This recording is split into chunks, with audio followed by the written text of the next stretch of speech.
Naka-full alert status ang Police Regional Office 3 bilang paghahanda sa pag-augment sa National Capital Region Police Office para sa 3 araw na Iglesia ni Cristo Peace Rally mula Nobyembre 16 hanggang 18.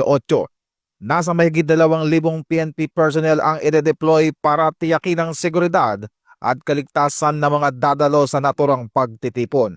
Ayon kay Police Regional Office 3 Regional Director Police Brigadier General Ponce Rogelio Peñones Jr., handa ang kanilang hanay para sa maayos na implementasyon ng security plan. Dagdag pa niya, ang INC community ay kilala sa pagiging mapayapa at disiplinado, kaya't ang kanilang presensya ay nakatuon sa pagpapanatili ng kaayusan at seguridad sa lahat ng mga makikilahok.